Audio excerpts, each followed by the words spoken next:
क्यों मेरे प्रिय, एक अपोस्टलिक प्रोफेसी होता है वो पूरा होगा नहीं होगा उसका कोई मतलब नहीं है। वो सिर्फ हो सकता है रेयर चांस से परमेश्वर की आवाज़ को सुन सके, लेकिन एक प्रॉफिट के अंदर वो ग्रेस होता है, वो बोल दे और काम हो जाता है, वो प्रोफेसाई कर दे आपकी लाइफ में अगर वो क्योंकि परमेश्वर उसके अंदर पूरा ट्रूली बास करता है। और ये जो लोग कहते हैं अरे मेरे अंदर भी तो बास करता है, अरे जो सेक्रीफाइसेस उन्होंने किया है वो भी करने, ऐसे नहीं खाली प्रॉफिट, ऐसे परमेश्वर लोगों को चुन लेता है।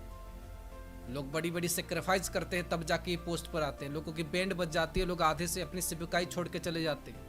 आप मूसा से ही जान पाओगे कि मूसा मिस्र के लोगों को छुड़ा रहा था, कह रहा था मैं नहीं करने वाला, मेरे से नहीं होगा, तब भी वो भाग रहा था, और जब उसे भाग रहा था तब उसके बच्चे मारे जाते हैं। तो एक प्रॉफिटिक ग्रेस इतना आसान नहीं है लेना, वो परमेश्वर का सबसे ज़्यादा क्लोज पोस्ट है। लेकिन ये भी जानो जब तक आपकी डेडिकेशन उस तरह से नहीं होगी पोस्ट भी आपको नहीं मिलेगा। आपकी डेडिकेशन बहुत ज़्यादा तगड़ा होने की आवश्यक है। आप भूखे रह सकते हो, आप संसार में खोओगे नहीं, आप परिवार को छोड़ने के लिए तैयार हो सकते हो, आप जगत में खो नहीं सकते, आप लालसा में नहीं आओगे, आप मरने के लिए तैयार हो सकते, तब जाके आप एक प्रोफेटिक ग्रेस को प्राप्त कर सकते हो। हमें 40-40 दिन तक लोग पड़े रहते थे गुफाओं के अंदर, चल चल के इधर से उधर तक लोग जाते थे। आप सोचो जो पन्ने आप पढ़ रहे हो बाइबल के अंदर, उन्होंने कितना नहीं लिखा होगा, कितना नहीं रिटर्न किया होगा। उस समय पर लोग शेर के गड्ढे के अंदर कूद जाते थे, आगे पे चलने के लिए लोग तैयार होते थे उन नबियों के द्वारा। जीसस क्राइस्ट आएगा हम किसके द्वारा जान पाए? प्रॉफिट डैनियल के द्वारा, जो डैनियल कहता था ये लिखा गया ईसाई के द्वारा।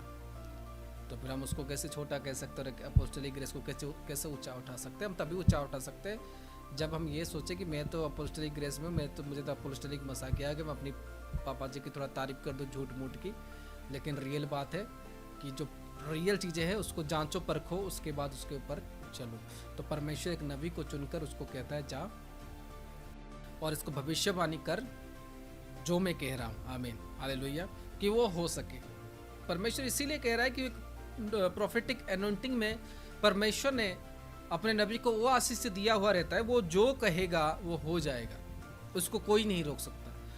उसके मुख से जो बातें निकलेगी वो पूरा होगा। हालेलुया, जो भी बातें, जो भी विषय उसके मुखों से निकलेगी वो पूरा होगा। इट इज अ प्रोफेटिकल एनोइंटिंग जो परमेश्वर ने अपने नबियों को दिया हुआ है।